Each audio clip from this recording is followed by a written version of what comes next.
Hey, what's up, everybody? It's me, Danae, and I'm here with a message for you. And an exciting one it is because I have some new cards. These were not supposed to come in until Monday, but lo and behold, they surprised me today, and I'm so excited. So, today we're going to be reading with, can you even see? This light situation is going to be the death of me.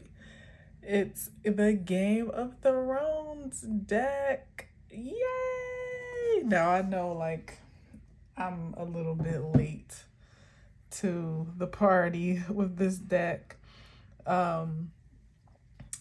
It's nothing too new. I'm sure you may have seen it if you frequent other readers, because it kind of is a bit of like a collector's item, I would say. I don't think they're even in print anymore, because when I went to look for them, there were far and few of them to find, and most of them were used already, which I really didn't want. And when I found this, I thought it said mildly used, but when I got it, everything was brand new, sealed up, packaged, like it, had never been opened, thankfully, because I would never really want to use used cards, but these are so special. I've always wanted them, but they're so special that I was willing to take the chance and just sage them up and cleanse them down and and hope that my energy infuses beyond the last person's. But I didn't have to do, well, of course, you still got to cleanse them and pray and all that good stuff, but they're brand new. So I can't say that this is like an unboxing all together, because I did kind of go through them a little bit because I was just so excited. It was like, a new toy. But I didn't go through all of them. And there is, a challenge to some degree. It's a traditional tarot deck, but the inspiration is from the series, which is very long and very, extensive and very detailed. So there's some things about the cards that I may not necessarily be able to channel from memory, because it's been a while since I watched the series. And of course, I can certainly channel through the traditional meaning of the cards, but the fun, I think, is also gleaning from the inferences of the movie as they're depicted on the cards. So, all that being said, I'm 100% inspired to go back and watch the series on HBO from beginning to end, as if I really needed, too much of an excuse to do so. But I'm going to do that slowly but surely to kind of like really gain a reconnection with these, because I think I'll probably use these a little more often than some of my other specialty cards here and there, because I just love the show so much. But we'll see how they read, because it all depends on how they read. And then the other part is that I do have the guidebook handy, which is very helpful, because sometimes the images I've found so far, like I just need a little nudge on what exactly I'm looking at, like not the traditional meaning, but what the picture is. And sometimes it helps to know what they're aiming at there, because they're fitting a lot into this small little card, as you can see. So I know like what I'm channeling for sure, or what I'm looking to channel from the movie. But yeah, anyway, enough with all that. Let's definitely get into it. And of course, this show was so popular that even if you didn't watch it, I assume you know what I'm talking about. Game of Thrones. You may have seen hashtag GOT floating around on social media at the time of the show's popularity, but it was on HBO, now known as Max.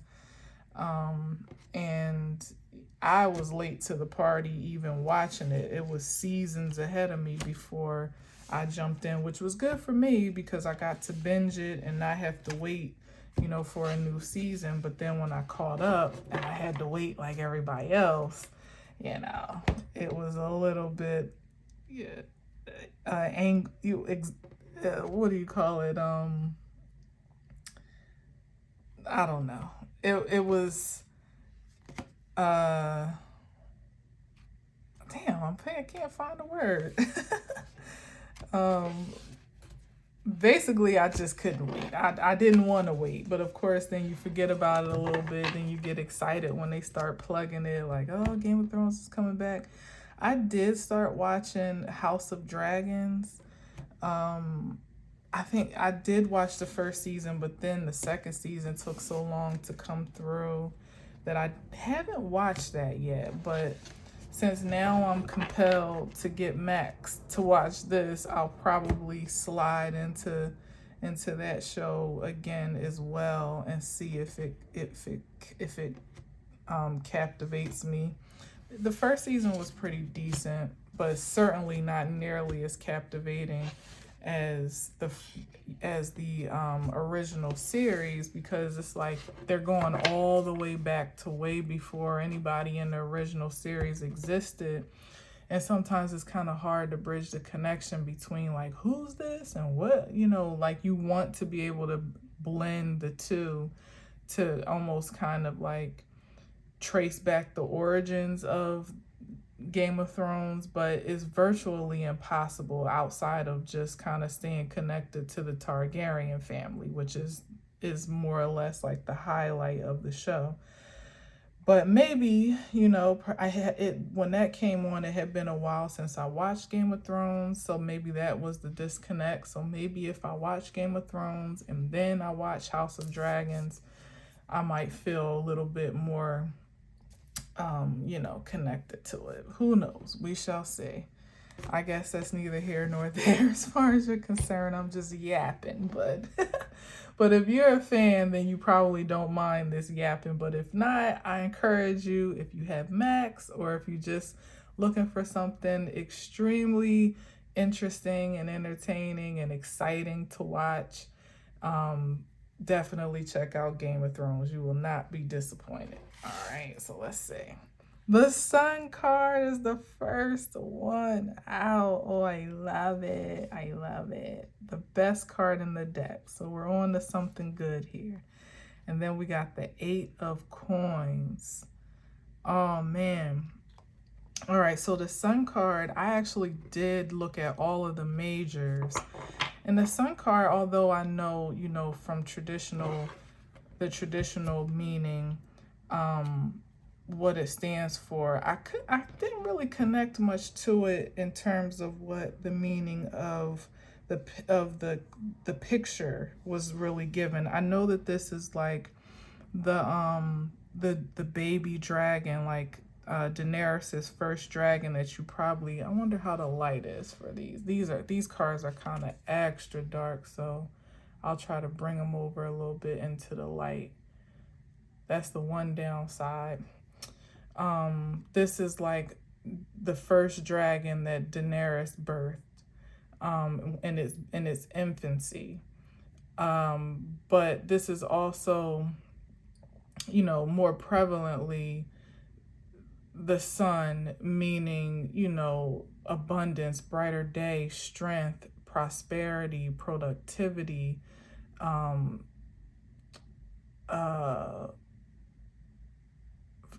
did I say fertility? Fertility, you know, all the best things. Oh, and the King of Swords under there. Which happens to be the Night King, interestingly enough. But the sun, there's something that they had pointed out about the connection between the sunflowers, and if you look into the sun, it kind of like is faintly resembling a sunflower, and just really bringing an extra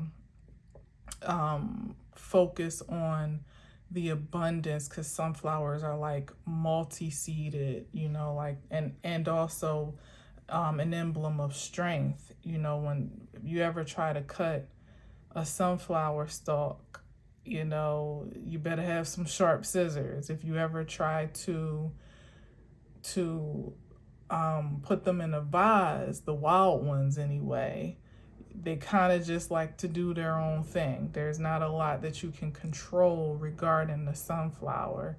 Um, it's a wildflower, so it grows in its natural state and in the order that it, is um is naturally designed to do so, But there was something else about the sun card.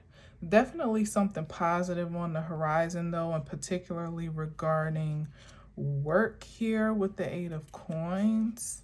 Now, this from my memory is, I bet I didn't look this up, but I'm guessing that this is what was he called? He was like a really skilled blacksmith, so to speak, where he made he knew how to make the weapons. And coincidentally, I mean, the stories are so intertwined in this show that it will be hard if you don't know what I'm talking about to some degree. But just to give a little bit of what I believe this is depicting, this is the one of the bastard children of the king who ultimately ended up being traded, usurped for his throne, who ultimately had killed the king that was already in place, hence the name Game of Thrones, because it was just everybody killing everybody for this one seat of power, the Iron Throne that controlled. It was a control seat from the capital of this large kingdom that was more or less made up of about four major parts, like four corners of the world as it was at that time. But the Iron Throne was pretty much like the coveted seat. That was the king of all kings, more or less. And this was a child that was kind of kept hidden and kept secret, that more or less was identified as a threat to power, a threat to any potential heirs, or those that had their eye on the throne. After the king was killed, he pretty much could have been or would have been next in line, although he was a bastard, at that time labeled as such. So he really would have had more of a hard time to claim that seat than who was supposed to have been the natural heirs, of the king, legitimate heirs, I should say. But at that time, any threat or anyone that posed themselves to be a contender for power was, pretty much had a target on their back, So what is that saying about this here? So we got the Sun card, which is good news, good fortune, favor, definitely an optimistic outlook. And then we got, and he was so unsuspecting, he had no idea of his nobility, really, because as far as he knew, he was just pretty much like, I think he was conceived with, one of the sex workers, in a brothel somewhere. So he didn't really know that he had any claim or connection to anything beyond his what do you call it, his what's that word when we're talking about like not his status, but like his caste, so to speak. Like he was a working class, or probably even considered less than that. The one thing that allowed him to stand out was his exceptional skill in weapon welding. Like he was so skilled at working with what was called Valerian steel, this rare steel that was very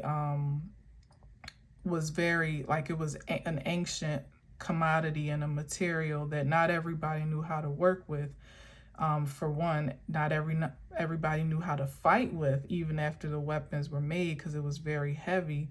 But certainly not many knew how to actually form into weapons. So he had kind of carved out his own niche, which says to me, like, you know, sometimes, a lot of times, like so-called chosen ones, or those that just have a high calling on their lives, may find themselves experiencing resistance and closed doors and blocked pathways to what would naturally be, if left unbothered, a progression to some type of prosperity or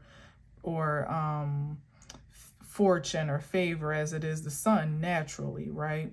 And a lot of times what happens is because fate is fate, and it doesn't change.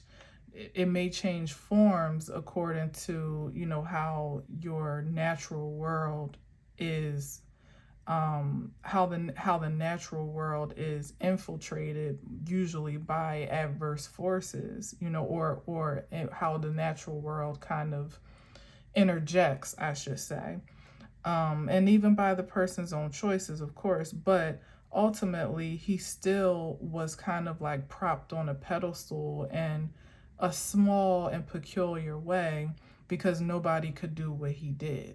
So it was like there was still a bit of a favor over his existence, over his life, that made him valuable just in a different way, even in the ways beyond what he knew he had a direct access to, or right to, you know. So I feel like that's pretty interesting, and many people probably have experienced that, where the natural order and progression of your success has been a challenge, where it's been difficult. Maybe have found yourself having to work very hard, Eight of Coins, like having to really put in work, or just life being a challenge in ways that sometimes maybe even seemed unfair, or certainly just strenuous in different ways, whether you were, kind of raised in a disadvantaged position, whether it be economically, culturally, maybe even not having as many as much access to opportunities, or quite as easily as, would make your life easier, or make it easier to succeed and advance. Maybe even gender wise, being a man versus a woman, or being the oldest versus the youngest, or being an so-called outside child, or bastard, as he was labeled, or being the daughter or son of a particular lineage or bloodline of folks that is problematic, you know what I mean? But somehow, that favor on his life, that blood that was still, kind of running through his veins in a strange way, pronounced itself differently.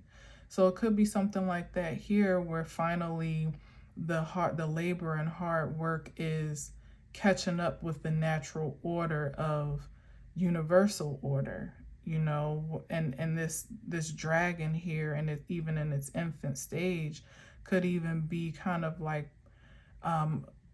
considering like getting ready to wield a power that is either altogether foreign to you, or in a territory that's foreign to you, or at such a magnitude that is unfamiliar. He didn't know it, but he was the son of a high ranking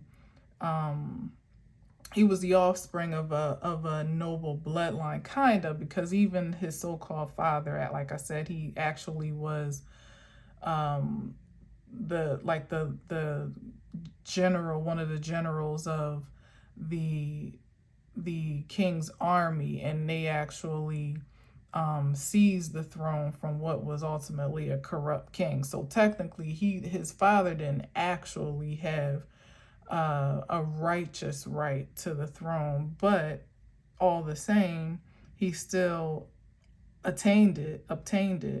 And so therefore that favor and fortune more or less would have passed down to him had he have known. And with that kind of transports or transfers a certain level of fortune and even reward in the material sense with it. So that could be exactly, we're not only just talking about the natural transfer of power, but also a transfer of wealth. Also considering, you know, not just by birthright per se, but this man is still working. Eight of Coins, like I said, he found his niche in the world that ultimately, you know, would have discarded him otherwise. He found carved out a space of importance for himself and made good use of his time and his energy, his skills, his talents, you know. So it's like the transfer of reward, fortune, favor, maybe even power is not just coming on account of who your mama and your daddy is or was, or even what you so-called feel entitled to, especially in the physical realm. There still is some connection to responsibility and how can I say this, like how you've ultimately invested your time and energy when you thought you were nobody and maybe were even doing it for nothing. You know, like he never gave off the air that he was anybody, because that's not what he was conditioned to think. It just so happens that he actually was doing something of value, and it became very important later on in the unfolding of the story. But all in all, it's like, how did you value yourself and invest yourself, or invest your time and energy when you really had no idea what the value of it truly was? You know, the sun is kind of illuminating, exposing, and shedding light and clarity on what all the work was truly for, you know, and maybe even the value of what has been produced at this point on account of dedication and resilience and hard work and just effort in the highest good in general. Yeah, so I would say definitely there could be a readiness, an invitation for readiness for like a sunburst, like I was saying before. Like, it's something about this being like multi-seeded, like wildflower frequency of prosperity and rewards and opportunities, and maybe even manifestations that were sown in dark seasons and seasons unknown, you know, now suddenly just kind of bursting through the ground and growing in such a wild way that you really maybe can't contain them. You know, this definitely speaks to about like a power that you kind of have to learn to conduct. Like, it's one thing to ready yourself to be conducive to it. That's the first step. That's the hard work, the willing and able vessel. But then when that power actually surges through you, and you literally see not only what your hard work and dedication has yielded, but it's a confirmation and an affirmation of what your potential, you know, truly is. perhaps in this case quite unlimited, that is a whole nother frequency of power to moderate, I guess, in some way, shape, or form, or at least integrate with your humanity. So yeah, I know that was a lot to say, but something about that. For those that have been working hard in spirit and in truth, expect a supernatural burst of abundance and reward and return for your efforts. Simple as that. All right. Simple as that, right? When I said all that. Well, let's see what else we got. Pretty easy to shuffle. Pretty easy. Oh, we got the Two of Cups again. All right. Let's see. Father, Smith, warrior, mother, maiden. I can't read that. Stranger, I am, and he is mine from the day until the end of. Oh, I think this is like how when they get married, this is like the oath that they take, because that's kind of what it's like, vows. Yeah. Strange, crone or crown. I can't tell what that actually says. It seems like crone. Stranger, I am his and he is mine from this day until the end of my days. Yeah, and then it's the two cups connected by the flame, and that string, there was like a red string that they would tie around each other's wrists as they were performing like the dedication ceremony or the marriage or whatever. So that's what that is. Two of Cups. Interesting. That came up yesterday as the first card out. So in this case, it's definitely speaking to something romantic.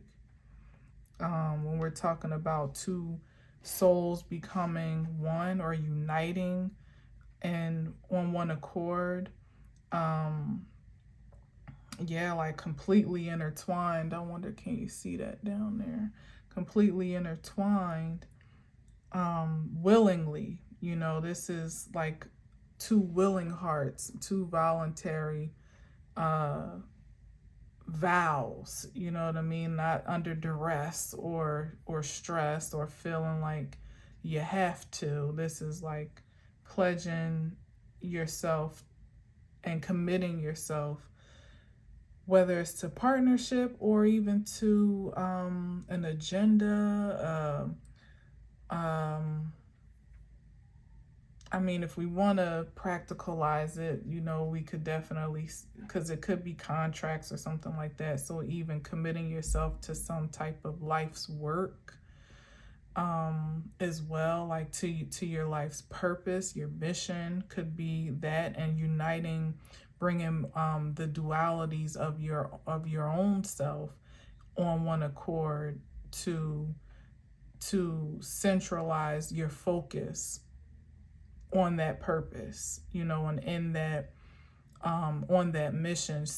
Sort of like I said about the guy who wielded the swords, he kind of let that was his trade, and of course it was certainly, I'm sure, supporting his livelihood, his survival, but ultimately it became kind of a saving grace aspect of the bigger mission, which was humanity more or less preserving itself from the ultimate enemy, which was the army of the dead, led by the Night King, who we actually just saw the Night King, the King of Swords, is how he's depicted. So it was like a collective effort, and everybody kind of did their part. But if one wasn't so dedicated to their own path of becoming and evolving, then they would have left a void for the overall mission to be completed successfully, and all of humanity ultimately would have faltered, because not one of them alone was any real match for the Night King and its army. They all had played a significant role, and the whole entire series ultimately is really just kind of telling the story of really like the fool's journey, like each character's fool's journey and like full circle moment, even unto the world card, you know, from beginning to end, as to how they started off on a path and ultimately the culmination of their becoming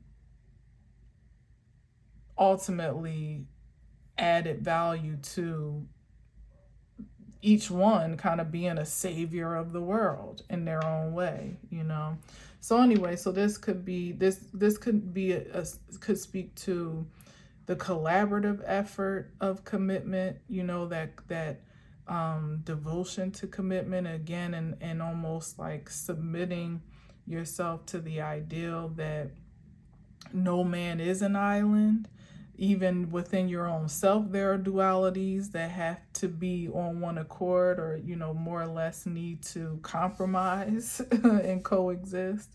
And then certainly outside in, there is always room for conscious co-creativity, especially at its finest. It's actually necessary, actually. So let's see what else we got. I'm gonna keep it simple today since these are so new. 5 of Swords. Oh man. If this is what I think it is, and I think it is. There we go. I think that's better. This is when Winterfell was seized by I think this is when Theon took over Winterfell and just completely like destroyed that kingdom. You know, like I said, there were multiple kingdoms that made up the whole the large kingdom, and this was like say a province of the kingdom, which was the North Province.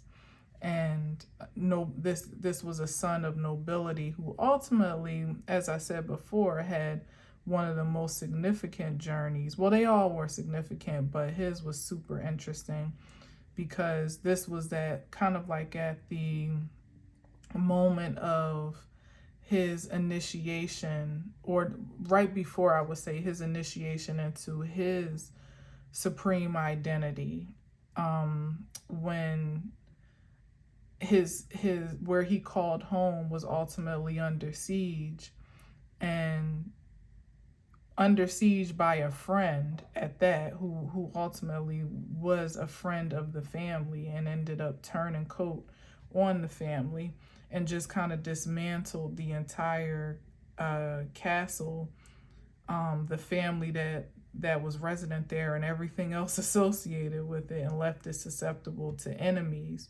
And that's why you see the swords that are fallen. This is the 5 of Swords, which ultimately is like a defeat card, or win at all cost. And no one really won, honestly, from this action. You know, the in time, you know, it ended up being the initiation of a course of events that, again, just kind of needed to happen for the end result.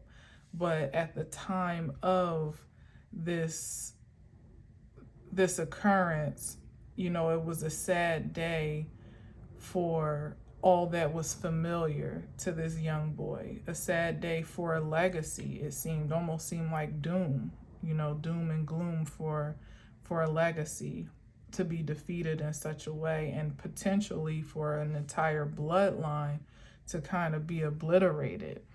So yeah, so there's the 2 of Cups here. So we got some type of contract, and then the 5 of Swords. I love that the 2 of Cups is first, because that's more of the hope-filled card, where, you know, there's some projection, especially having the sun be the first card out, of a happy ending, so to speak. And like I'm saying here, even still, with the 5 of Swords, even when all hope seemed to be lost, it actually just was a play that was necessary to really set up the ultimate outcome and fate, the ultimate outcome that was fated to happen, that needed to occur for the greatest good of all. So there could be some moments like that that we can reflect upon. I'm sure there are many moments like that that we can reflect upon in our lives when it seemed hopeless. Hell, nationally for for Americans, United States, it can probably feel like a moment of defeat even right now. Like, what did we sign up for or did not sign up for many? Like, what is it that we're in for? Is there any way to come out of this unscathed and alive and, whole and happy and healthy on the other side? Well, the good news is that the Sun was leading this message. The Eight of Pentacles means that nobody's work and efforts would be in vain, and their best intentions wouldn't be in vain, nor would their dedication and commitment, is particularly to themselves and what they truly believe in, be discounted. And also, whatever fate is attached, fate, fortune, or future projection is attached to your identity, really can't be it really can't be refuted. It might seem like there's really no hope for happiness here, but ultimately, even as a nation, and I may speak about this in a different way a little bit later, but even as a nation, the course of events that seem that could invoke dismay or anxiety, that can even be like excruciating or like anguishing, if that's a word right now. Certainly angering in some ways, depending on who you talk to. Everything is in order. Everything is happening as it needs to, in ways that don't seem, hear that horn is confirmation, in ways that don't seem to make sense, perhaps to the naked eye, but trust and believe that all is well. All is well. I'm going to keep going. Let's see if anything comes up in that vein, because I don't want to waste time since I took up so much time on the first two cards.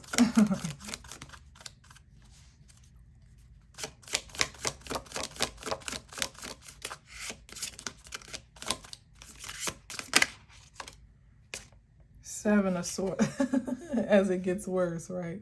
And it might seem like, it's getting worse before it's getting better. But one thing about the Seven of Swords is that energy always kind of creates an entrapment for itself, especially in this season, in this day and time. Like, this frequency of intention cannot sustain itself long term.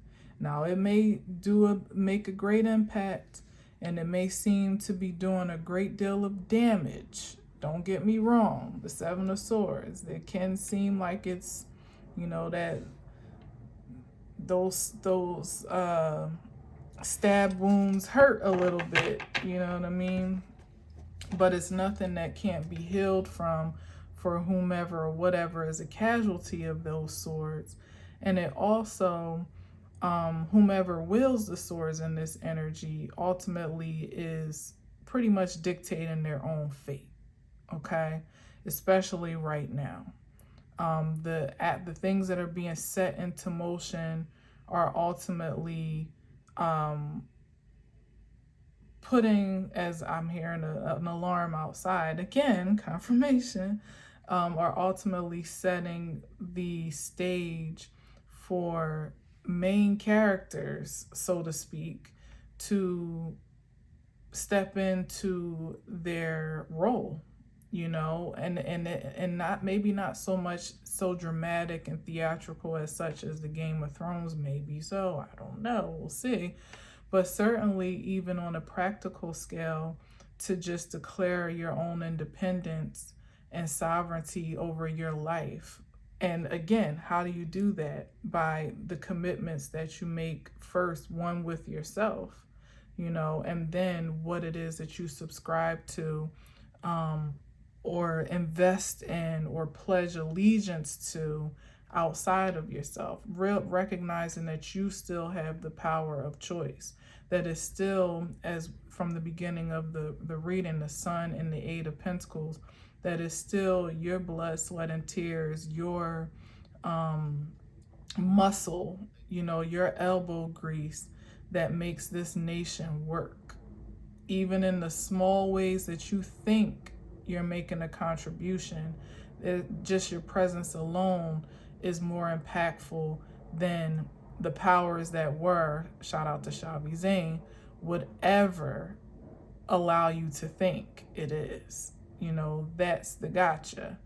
So the deception, the lie, the trickery, the overambition to dominate, to defeat, to cause harm, destruction, or even just the sense or ideal of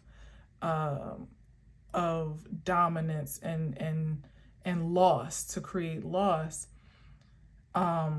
is really only going to add value to those that are in the market to perceive it that way. Now, if you ain't in the market to perceive it that way, I'm really encourage you to get into the market, to not see everything as,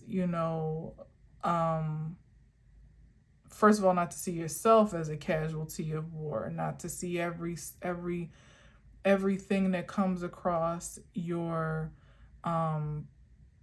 eyes or across your attention, that to be a personal attack, even if it feels like an assault, to learn, or at least to be intentional to transmute energies, even in the lowest of frequencies, for your highest good. That's where you can start with the commitment to yourself, for it to be at best, or I should say at least, motivation for you to just continue to do whatever you're doing, not to feel like, well, I gotta save the world, I gotta save this race, or save this culture, or fight the man, or fight the government, or strike this company, or strike that one, or protest, or even to have to say too much on social media, because you have to also realize how your voice contributes to the consciousness grid that we all share. And sometimes even just speaking out of frustration and anger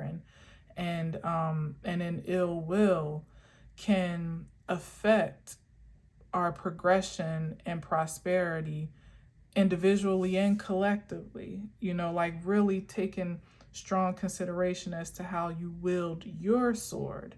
You don't combat illusions and deception and lies by just speaking louder against it, like just yelling at it. You combat it with your own personal allegiance to your truth, meaning your purpose, your divine design, what you're here to create and build, how you can use your power of choice most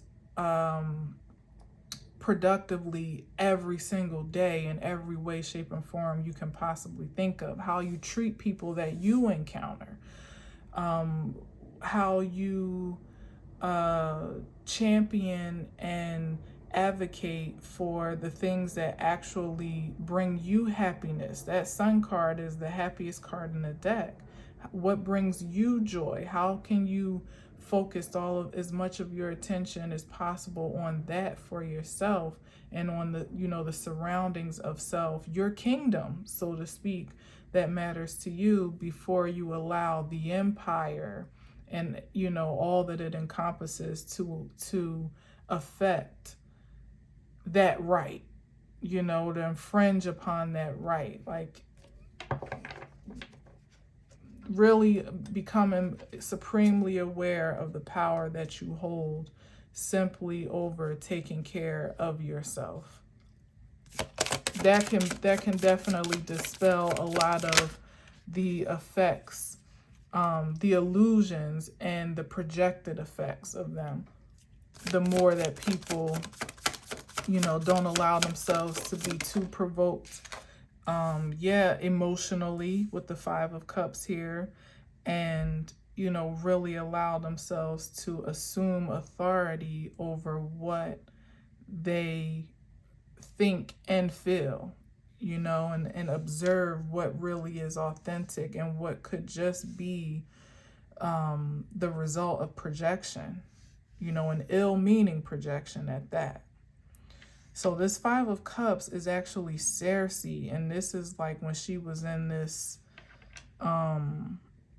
this is after she had chopped all of her hair off, and she was the only woman to honestly successfully make her way upon the Iron Throne. Now, deceptively all the while, for sure, from beginning to end, treacherously, but she was the only woman that I remember to sit upon it. Well, Daenerys, but she wasn't officially appointed, because unfortunately how they wrote the story is that she had a downfall before she could truly take that seat, which I thought was BS, but you know, if we get there, we get there. But this Five of Cups is, you know, disappointment, it's dismay, it's depression, it's hopelessness, despair. This is exactly what I'm talking about. This is the projection, this is the motivation, the intention of affliction here between this Five of Swords and the Seven of Swords, to feel so surrounded, so disarmed, so helpless and hopeless, that you ultimately begin to kind of crumble within yourself, or self-destruct even. You know, certainly that you become less independent and you know, proactive, because you know how it is when you're depressed, you can't do much of anything. You know, like your energy is completely depleted. You're what do you say, loathsome, if that's the word. You're uninspired, maybe even sad. This could also be guilt, shame, and what else? Insecurity.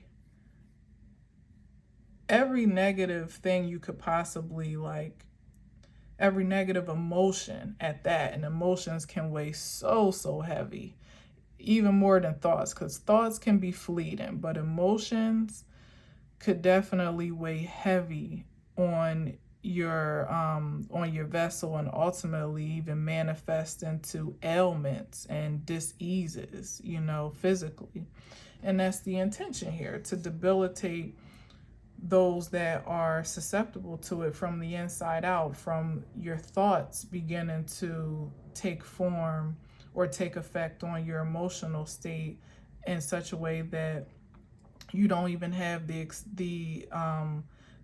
determination and the enthusiasm to create the way that you were ultimately designed to do. That Sun card is also creativity, especially with the Eight of Wands. Like, for you to be so distracted that you just kind of resolve that, like, what's the use? What am I even doing it for? Who's going to care? Who does it really affect? Who, you know, I have no support. There's no every life is unfair, you know, the system is corrupt. Like, all the things that you begin to tell yourself that are greater than what you are here to do start to take precedence before you've created a thing, or even worse, start to kind of mutate or saturate the things that you do create, so that they just don't quite have the savor that they would organically have. You know, like you start, I was talking to a friend on text, and they were expressing like their frustration, like feeling like a pressure now to do something even more than what they're already doing. And they're already, you know, quite activated to just be a creator in this universe. Like, got their own things going on that are mindful and purposeful and impactful in so many ways, but just the spirit of this time is making them feel like it's not enough. You know what I mean? Like, or that what they're doing is somehow endangering, or, you know, like there's something that puts them in harm's way on account of their ambitions, which could be contrary to the spirit of, you know, leadership as it presents itself right now. And, you know, I was just careful to say, like, we can only do what we can do. And ultimately, our presence and good intentions are more impactful even at such a time as this than we're even aware of. You don't even know how you just being here in this season and on this timeline, in this dimension, on this planet, in this country, just your frequency, the frequency that you generate alone is making all the difference in the world. You could have no idea. And it's something about that sun and the Eight of Pentacles, like I was saying in the beginning, where he seemed like he was just doing something for survival, or doing the best that he could with what he could, the lot that he was given. But lo and behold, he couldn't have ever realized that what he ultimately created the weapons that were the only thing in the arsenal that the people could use to defeat the army of the dead. He was the expert on that creativity. Otherwise, they would have been defenseless, So, everything has its place and its purpose. Every person has its place and its purpose. And it's a hard task, but the greatest challenge is, at this time especially, is to continue to affirm yourself that you are in the right place at the right time and doing the best that you can do, period. And who you are and what you do matters. You don't have to pressure yourself to do any more. You don't have to stress yourself to affect anyone else, or to impose a train of thought upon anyone else, to convince anyone else of what they need to do to save anyone else. None of that. All you need to do, all that is required of you, is for you to ultimately to take care of yourself. And with this Five of Cups, that means like immense self-care, especially emotionally. Get yourself a therapist, or get yourself a pastime that will evoke joy and higher vibrations. If it's not therapy, find your way to doing something, experiencing something that will avert your attention from dismay, so that you can ignite that spark within yourself that inspires you to create and to keep on creating, or just to keep generating the highest frequency. That's what's needed most, because the fate is going to unfold for itself no matter what. And here's the Six of Swords. Yeah, where it's like we're all crossing over as the world is evolving one way or another. We can't stay here, like it may feel like we're stuck in a time capsule, but energetically, creation is moving forward, with or without those who stand to resist it or interfere. Is moving forward, even with them, whether they like it or not. They might not like their position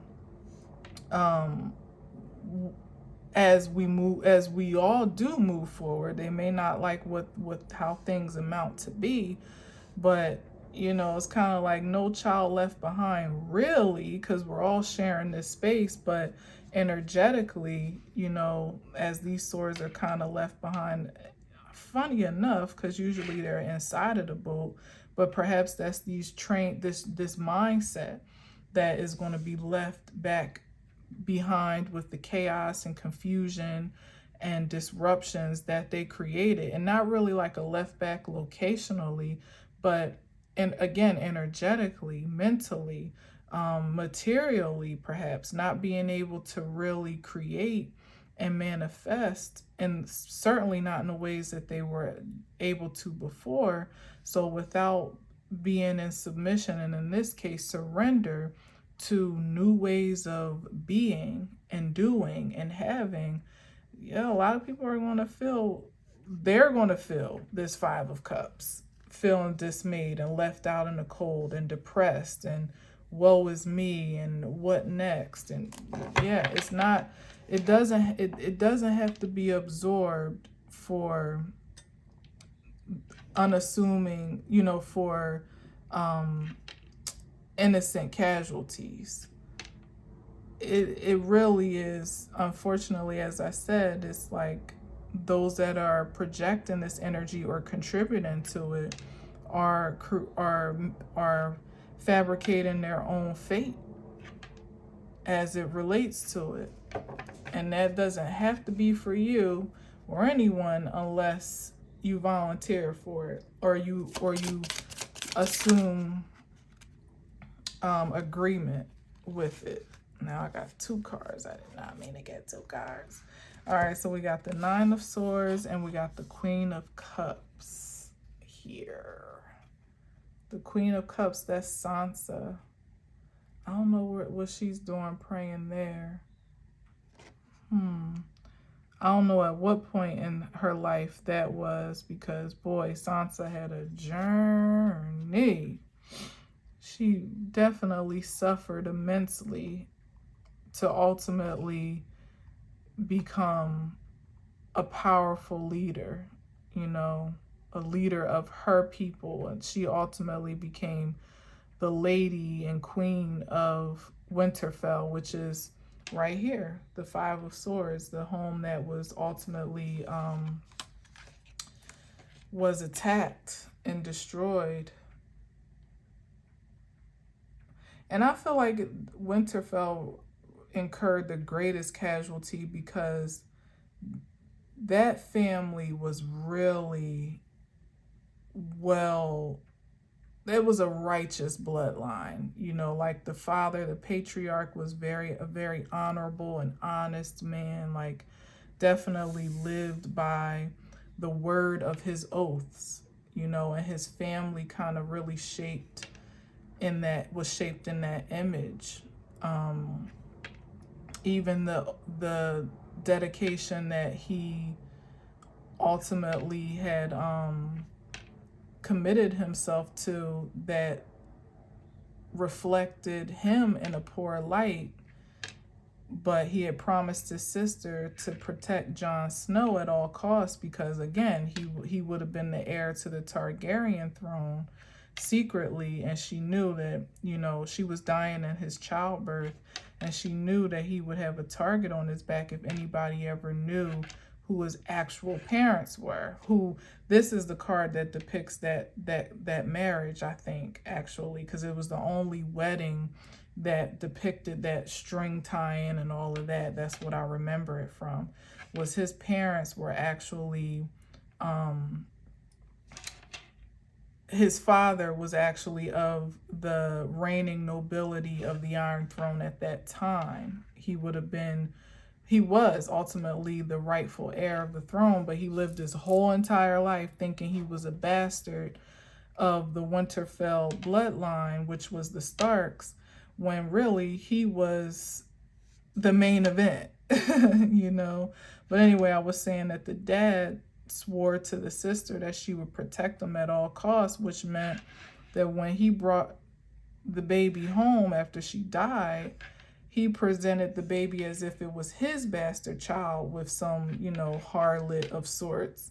And his wife kind of had secret disdain for him and Jon Snow the entire time. She died actually still thinking that Jon was an outside child when actually he was like technically like her nephew, but because of his love and dedication to his word, he vowed that he would protect his sister's wishes and protect her beloved child's identity and well-being, and he did to the bitter end. And Jon ultimately was cultivated with that character and with that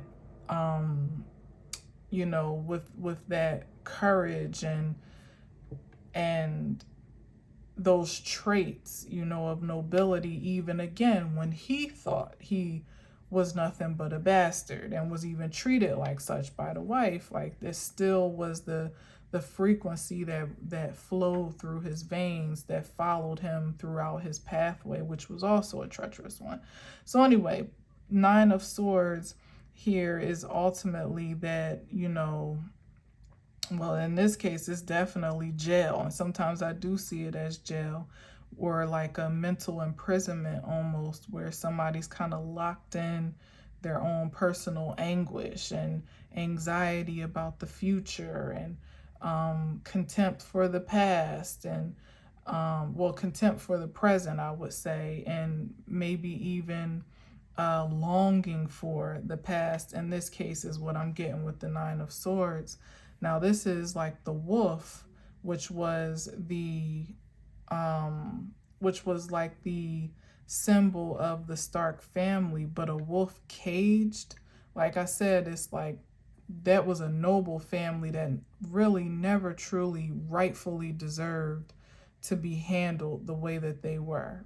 They were honorable. They were too honorable, so honorable that their enemies evaded them.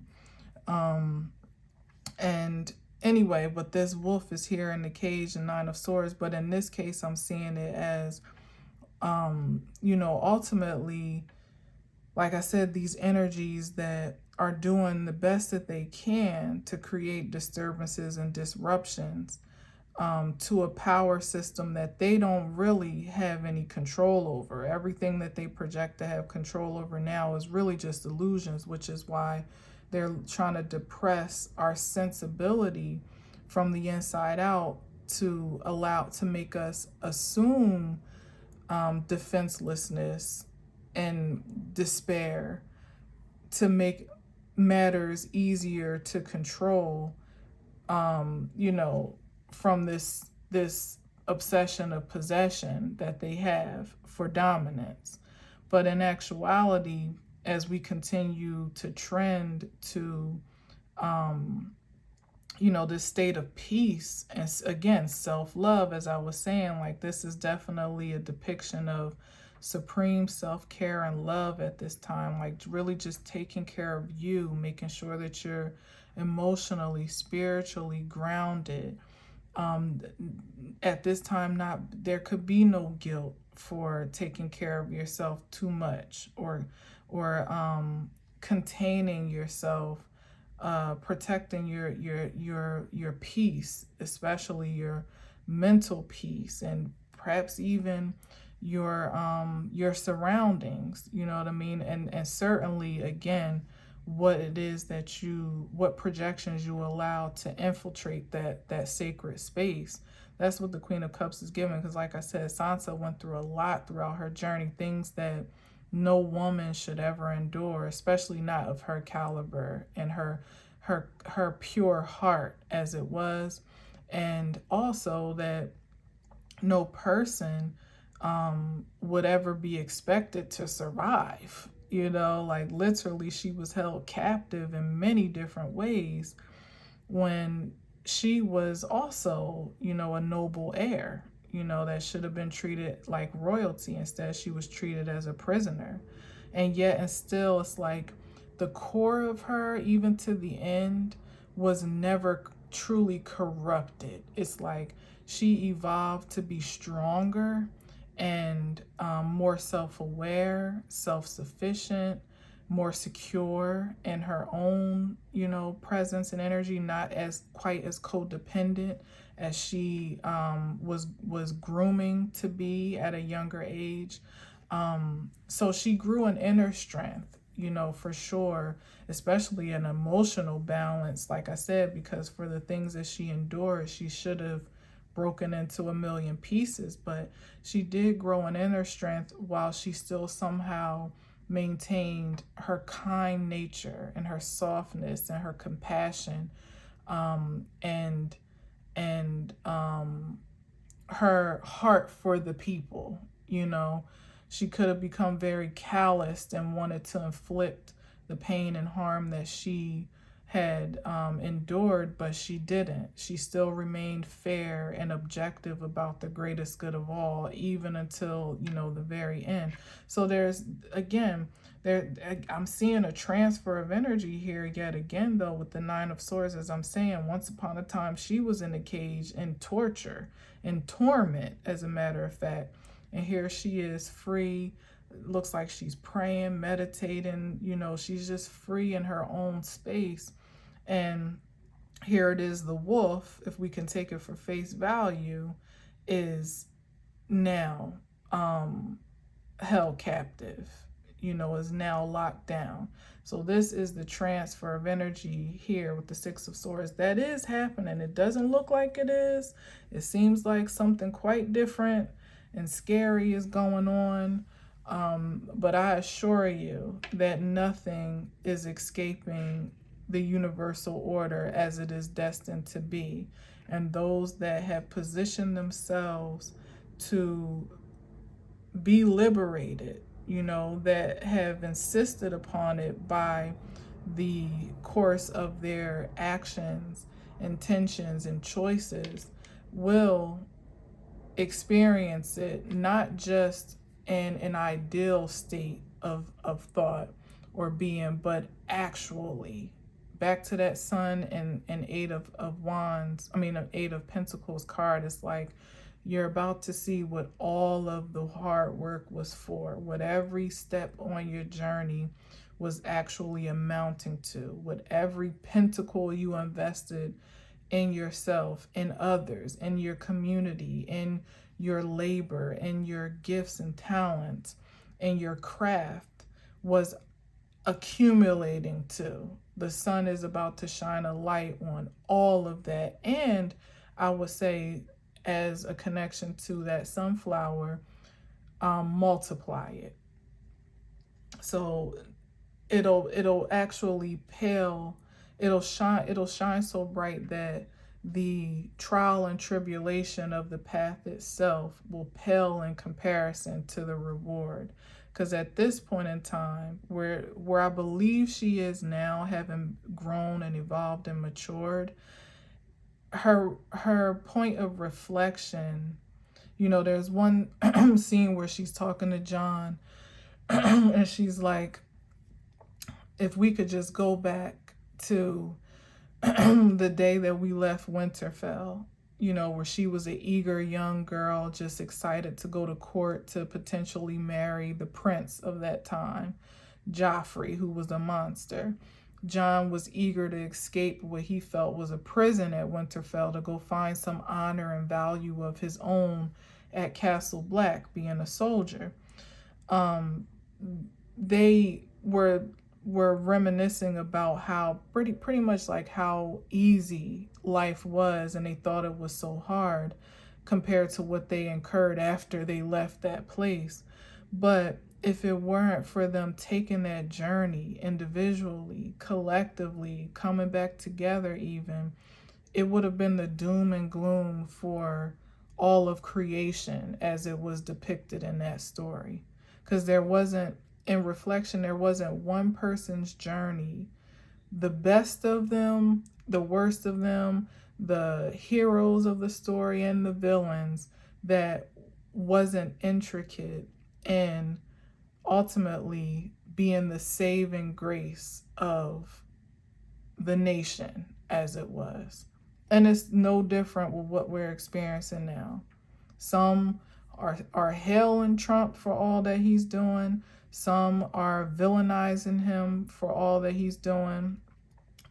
From the naked eye, it's quite mystical and confusing to consider what he is actually doing. But some parts of it are not even within, most parts of it at this point are not even fully as well within his control as he would like to think or as he would like others to believe it is. And I don't mean just in comparison to himself and, you know, the powers that really do run things that maybe he even answers to behind the scenes, or resist, whatever the case may be.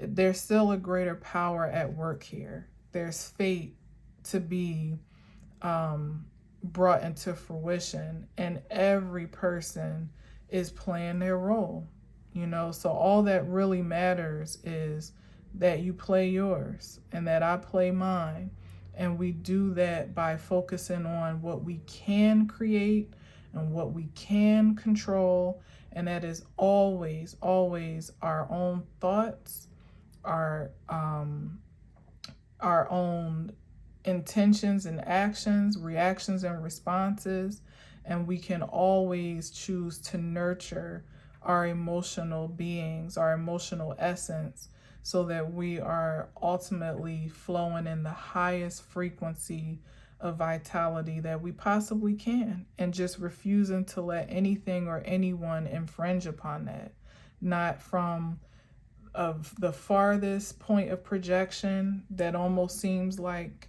you know, too far to really matter, like the president, or across the world in China, or the Middle East, or wherever else you might agonize over affairs, to right in your own backyard, right in your own town, right in your own neighborhood, hell, right in your own home. Whatever it is that you can assume and assert sovereignty over, that has direct effect on your personal space, you have liberty to do so and to make adjustments for your greatest good. And nobody can damn you for doing that, no matter how hard they try or how intensely they may project guilt or shame. Otherwise, is your responsibility to keep yourself in this peaceful posture as much as you possibly can, because certainly no one else is responsible to do so, you know. And because that responsibility rests on you, you know, it's a righteous right of your own and honor, you know, a privilege, dare I say, you have to also know how great of an impact it must make on creation overall, just doing that seemingly simple thing. And because you're committed, back to this Two of Cups, to that seemingly simple thing, the universe is committed to rewarding you and recognizing you accordingly. And when the universe recognizes and rewards, it's beyond anything that you could ever think or imagine. You couldn't even fantasize about how amazing of a return for your energetic investment you're about to receive. If you haven't already started to receive some, it's just getting started, and it can only get better. The only thing you got to do, as the Queen of Cups does, is just to continue to pour into yourself and allow the divine to fill that cup up. Period. And I'm going to leave it there, because if I take one more card, I'm going to go off on another tangent. And we're already over an hour. But, for, you know, new cards, new energy, getting used to it. We may not do these every day, because it definitely evokes a different channeling out of me that I enjoy. You know, it's actually a bit of a challenge and intriguing for me. So I hope it has some value for you too. But I'll switch it up here and there, and when I feel guided, we'll come back to these and see what the nature of these cards are really going to channel for us. I have the sense that it's going to be more like universal of a message than it necessarily is personal, like when we may need to talk about the state of affairs and your position within that, or adjacent to it, however you see it. But we'll see, you know. So anyway, thank you for indulging me for this first time. I hope you enjoyed them. Go grab you a set, you know, a deck, because they're definitely not plentiful out there. If you like them, go get you one. And until next time, you know, as always, I'll leave you with peace.